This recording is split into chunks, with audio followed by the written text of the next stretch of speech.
passada de olho aqui no índice Bovespa. Esse negócio de índice Bovespa já está até um pouco chato, né? Porque eu falei com vocês, o índice Bovespa está preso 96 com 121. 96 com 121. 96 é um suporte, 121 é uma resistência. Enquanto ele estiver preso aqui entre esse ponto de 96 e o ponto de 121 mil pontos, não há o que possa ser feito, nada vai mudar isso, tá? Então o índice Bovespa não vai andar, vai continuar lateral. Isso é ruim, Gustavo? Olha, não é ruim. Por quê? Porque ele começa então a refletir o resultado das companhias. Algumas empresas vão performar melhor, outras vão performar pior. O mais importante aqui nessa brincadeira é que o risco percebido pelo mercado, e isso é mensurado, tá? Inclusive, eu vi o presidente do Instituto Mises hoje, que ele fala na CNN, falou de forma brilhante, muita gente batendo na Selic, na Selic, na Selic. E ele disse uma coisa, em resumo, ele disse lá na CNN o seguinte, não importa a Selic. Por quê? Você pode descer a Selic na marra, tudo bem, ok. Só que o mercado, se ele vê que você vai descer a Selic na marra, ele vai pegar a taxa negociada em mercado, a taxa de juros negociada no mercado, que é que realmente vale, tá? O Campos Neto falou que só 2% dos empréstimos no Brasil são feitos à base de Selic, porque o restante, o grosso, é através dessa taxa de risco. E essa taxa de risco explodiria. Se ela explode, bolsa para baixo. O que acontece é, a queda da Selic, ela tem que ser uma queda natural para que a percepção de risco do mercado caia e, com isso, o valuation das companhias melhore. E é uma conta matemática, ponto final. Fora disso, é bravata, é narrativa. Fora isso, é briga, né? Picuinha, tá? Inclusive, tem uma cena do Cid Gomes, assim, fantástico, um vídeo fantástico dele, onde ele compara a nossa Selic com a dos Estados Unidos. É um negócio, assim, bizarro para você ver o nível de equipe que está lá, o nível de discussão. E aí mostra a cara do Campos Neto, presidente do Banco Central, assim, olhando para aquilo, falando, pelo amor de Deus, né? Tô perdendo meu tempo aqui, tem muito mais coisa para fazer do que ficar ouvindo e discutir um negócio desse. Mas voltando aqui, por que a bolsa não sobe então? Por que a gente está mais próximo dos 96? Basicamente por esse sentimento de risco.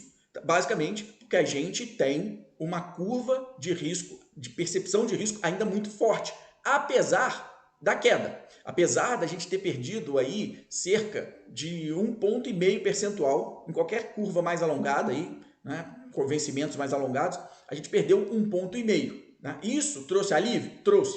Para o índice Bovespa? Não. Trouxe alívio para algumas outras companhias que acabam sentindo mais isso. Tem um reflexo maior disso, tá? Dessa taxa de risco.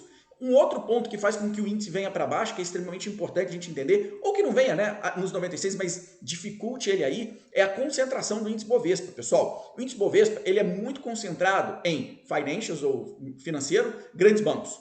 E commodity, metálica, Vale, petróleo, siderurgia, mineração, já falei que é Vale. Ou seja, esses ativos, eles vêm perdendo valor no mercado externo. Se pegar o minério, caiu. Se você pegar o petróleo, caiu. O petróleo só não caiu mais porque fecharam a torneira, alguns tempos atrás, fecharam a torneira. Então, a pressão em cima dessas commodities está acontecendo. E eu cheguei a comentar várias vezes aqui lá atrás. Falei, galera, é um raciocínio lógico, né? Você imaginar que o mundo vai para uma recessão, o mundo vai para ou um não crescimento, e você imaginar que minério, petróleo vai para cima. É completamente antagônico imaginar um negócio desse, tá? Então o mundo em desaquecimento, o mundo parando, de reduzindo produtividade, como é que você vai ter maior demanda por minério, que é infraestrutura, petróleo, que não sei o que, então, vai diminuir a demanda. Logo, o preço vai ter que cair. Isso é um raciocínio meio direto, assim, precisava ser um gênio, frequentar Harvard para ter um raciocínio assim. E aí, como você vê essas commodities vindo abaixo, logo, né, o preço desses ativos em bolsa, na nossa bolsa, também vieram abaixo. Uma coisa que você vai guardar desse pedaço da nossa super quarta é o seguinte: commodities são cíclicas. Repito, anota aí. Commodities são cíclicas. Então você vai ter um período onde o minério, a siderurgia vai ter uma demanda absurda, depois vai ter um período onde vai ter um arrefecimento. Só que ao longo do tempo, as empresas, óbvio, valorizam. Se pegar uma CSN da vida aqui, CSN da vida, que apesar de estar tendo uma performance bem fraquinha recentemente, tá? Se você pegar ela lá de trás, né? Pegar a CSN lá de 2015, por ali, está guardando uma alta aí de 200%, ou seja, sofreu um ciclo de alta. Inclusive, em 21, né, abril de 21, a alta era de quase que 1000%. E aí veio essa queda, porque peguei um preço médio ali de 2015. Se você pegar, por exemplo, que essa daí é histórica, né? Você pegar ali entre 2000 e 2008, que foi um boom chinês assim, de crescimento, de demanda de siderurgia, de mineração e tal, né? Você tem uma alta acumulada aí de CSN, eu estou pegando ali entre dois períodos ali, de 6.000%. Ou seja, cíclico. Já entre 2008 até 2015, nós temos um período de queda para a siderurgia, de queda para essas empresas. Ou seja, o mercado é cíclico. Você está dizendo então, Gustavo, que a gente vai viver um ciclo de baixa? Não estou dizendo isso, mesmo porque é muito difícil você precificar isso. O que dá para a gente olhar e com razoabilidade, tá, é que nós temos hoje um mundo em desaquecimento. Inclusive, a gente tem algumas headlines de manchetes aí dizendo que os Estados Unidos vai entrar numa recessão e tal, não sei o quê. Mas isso não é o principal, sabe? O principal é que em face a um desaquecimento da economia global, a gente vai ter um ciclo de queda de commodity, fato. Tanto commodity metálica e tal, até grãos está tendo uma queda normal, natural. Então, você está vendo a gente está vendo essa queda, beleza? Então, entender isso, que isso tem um peso muito grande no Ibovespa. É um peso muito relevante no Ibovespa. E aí você pega financials, bancos, grandes bancos, que também entregaram resultados aquém do desejado, pesando ainda mais no índice Ibovespa. Esse conjunto segura o índice Ibovespa. Isso quer dizer que outras empresas não andam? Não, de forma alguma. Por quê? Porque o índice ele é concentrado.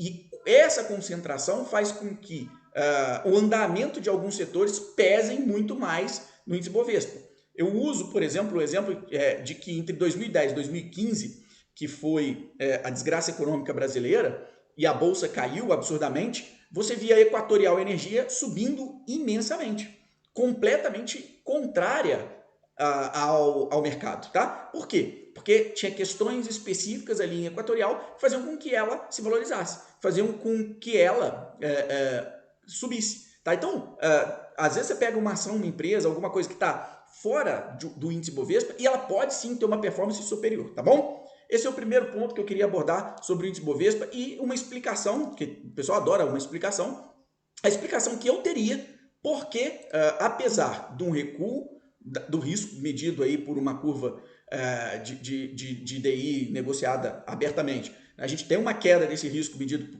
por essas taxas e a Bolsa não acompanhou, porque essa concentração em segmentos, né, que são commodities e que tiveram queda no mercado internacional por conta desse cenário macro mundial, fizeram com que o índice Bovespa ficasse ali trabalhando nos 103 mil pontos. Você não vai ver o índice Bovespa em 120, em 130, em 150 mil pontos se não houver um otimismo geral, porque é preciso que financial suba, é preciso que commodity metálica suba para que o índice vá, para o índice subir. Se não houver isso, o índice não vai subir. Mas não impede que uma empresa lá, qualquer que seja, entregando bons resultados, ela comece a subir. Inclusive, a gente está em temporada de resultados. Já começaram a sair alguns resultados, tá? Bom, minha expectativa para a próxima semana não é grande. O Ibovespa vai continuar abaixo dos 107, 108 mil pontos. Minha opinião, vai continuar abaixo dos 108. Não vejo nenhum gatilho que impulsione esse índice. Lembrando que segunda-feira é feriado no Brasil, então a gente vai ter um dia menos de pregão. Continuamos ali com os 95, 96 mil pontos, com uma região extremamente importante para o nosso mercado. Se houver a perda, já falei aqui em outras perquartas, a gente vai trabalhar um pouquinho mais abaixo, o mercado vai ficar um sentimento mais negativo. Reforço aqui que o gringo continua comprando, isso é um ponto importante, gringo está entrando, tá? Continua comprando, né? E eu vejo muito brasileiro assustado, muito pessoa física assustado, muito investidor local assustado, que é um erro. Apesar de eu não ter dados que eles estão saindo. Mas, quer dizer, eu até tenho os dados, mas eu faço uma leitura superficial disso. Porque isso não é fator relevante para a tua tomada de decisão. Tá? Quando você passa a investir em ativos de renda variável, tá, pessoal? O que acontece? Tem muita gente que acredita que o mais importante quando você passa a investir em ativos de renda variável é ler tudo, é ter todo tipo de informação, é buscar tudo que está passando para tomar alguma decisão. Esquece isso, ninguém faz isso, ninguém consegue isso. Tá? Então, assim, o gringo está comprando, então é hora de comprar. Não necessariamente, tá? Você nunca sabe. Mas o mais importante é você entender o que você está comprando. É entender bem a empresa que você está comprando. Conhecer bem a empresa. Esse é o diferencial. Esse é o diferencial. Não é se o gringo está entrando, não está, se o outro... Cara, isso aí é para encher linguiça, para contratar redator, né? É para vender jornal. Tá? O importante é, se igual colocou aqui, né? O canal do Boi, ó, ele colocou aqui. Alguém sabe como foi o resultado da Kepler? Vamos usar a Kepler. Não é porque o gringo está entrando que Kepler vai subir. Esquece isso. Não tem nada a ver uma coisa com a outra, tá? Agora, se o gringo está entrando, significa que ele está vendo valor aqui. Né? Alguma coisa importante, interessante, o gringo viu por aqui, beleza? Tá bom.